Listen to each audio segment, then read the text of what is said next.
मित्रों, नमस्कार। हमारे YouTube चैनल अद्भुत भक्तिशाला में आप सभी का हार्दिक स्वागत एवं अभिनंदन है।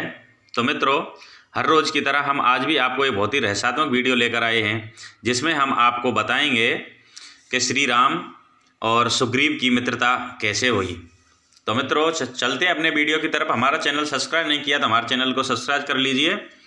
हनुमान अपने साथ राम और लक्ष्मण को लेकर किष्किंधा पर्वत के मलय शिखर पर, जहाँ पर की सुग्रीव अपने अन्य मंत्रियों के साथ बैठे थे, वहां पर ले गए।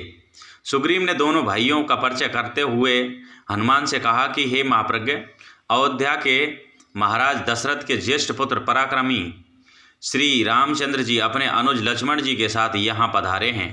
इनके पंचवटी में निवास काल में इनकी पत्नी सीता जी को लंका का राजा रावण चुरा ले गया है। उन्हीं की खोज के लिए ये आपकी सहायता चाहते हैं। ये आपसे मित्रता करने की इच्छा रखते हैं। आपको इनकी मित्रता स्वीकार कर इनका यथोचित सत्कार करना चाहिए, क्योंकि ये बड़े गुणवान, पराक्रमी और धर्मात्मा हैं। ये दोनों हमारे लिए परम पूजनीय हैं। राम और लक्ष्मण का परिचय पाकर प्रसन्न सुग्रीव बोले, हे प्रभु, आप धर्मज्ञ, परम तपस्वी और सब पर दया करने वाले हैं। आप नर होकर भी मुझ बानर से मित्रता करना चाहते हैं। यह मेरा परम सौभाग्य है। आपकी मित्रता से मुझे भी उत्तम लाभ होगा। मेरा हाथ आपकी मित्रता के लिए फैला हुआ है। आप इसे अपने हाथ में मिलाकर परस्पर मित्रता का अटूट बंधन बनाएं। सुग्रीव के वचन सुनकर राम ने अत्यंत प्रसन्न होकर सुग्रीव के हाथ को अपने हाथ में लिया। फिर प्रेम पूर्वक सुग्रीव को छाती से लगा लिया। हनुमान ने भिक्षु रूप त्याग कर अग्नि प्रज्वलित की। राम और सुग्रीव ने अग्नि की प्रतीक्षा कर मित्रता की शपथ ली और दोनों एक दूसरे के मित्र बन गए। तो मित्रों, इसके पश्चात राम और सुग्रीव अपने अपने आसनों पर बैठकर परस्पर वार्तालाप करने लगे। सुग्रीव ने कहा, हे राम, मेरे ज्येष्ठ भ्राता बलि ने मुझे घर से निकालकर मेरी पत्नी का अपहरण कर लिया है और मेरा राज्य भी मुझसे छीन लिया है। वह अत्यधिक शक्तिशाली है। मैं उससे भयभीत होकर ऋषमुख पर्वत के इस मलयगिरी प्रखंड में निवास कर रहा हूँ। आप अत्यंत पराक्रमी और तेजस्वी हैं। आप मुझे अभय दान देकर बलि के भय से मुक्त कराएं।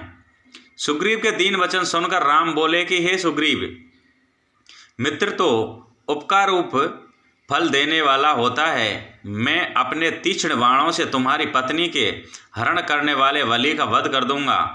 अब तुम उसे मरा हुआ ही समझो।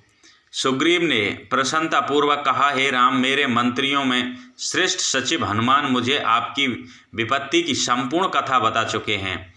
आपकी पत्नी सीता आकाश या पाताल में कहीं भी हो, मैं अवश्य उनका पता लगाऊंगा। रावण तो क्या, इंद्र आदि देवता भी सीता को मेरे वानरों की दृष्टि से छुपा नहीं सकते।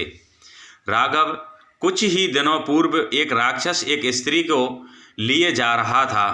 उस समय हम इसी पर्वत पर बैठे थे। तब हमने उस स्त्री के कुछ के मुंह से राम और लक्ष्मण शब्द सुने थे। मेरा अनुमान है कि वह सीता ही हो सकती है। उसे मैं भली भांति देख नहीं पाया। हमें बैठे देखकर उसने कुछ वस्त्र भूषण नीचे फेंके थे। वे हमारे पास सुरक्षित रखे हैं। आप उन्हें पहचान कर देखिए, क्या वे सीता जी के ही हैं।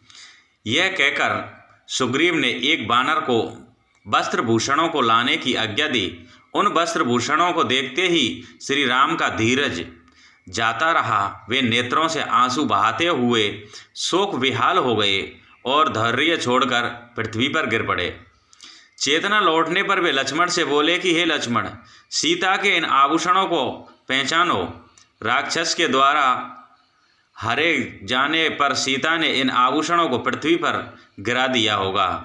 लक्ष्मण ने कहा, भैया, इन आभूषणों में से ना तो मैं हाथों के कंगनों को पहचानता हूँ और ना गले के हार को, और ना ही मस्तक के किसी भी अन्य आभूषणों को पहचानता हूँ, क्योंकि मैंने आज तक सीता जी के हाथों और मुँह की ओर कभी दृष्टि नहीं डाली। हाँ, इनके चरणों की नित्य वंदना करता हूँ, इसलिए इन नपुंसकों को अवश्य पहचानता हूँ, ये वास्तव में उन्हीं के हैं।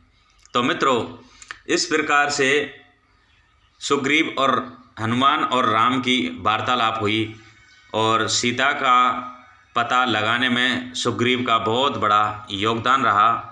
तो मित्रों, यही हमारा वीडियो समाप्त होता है।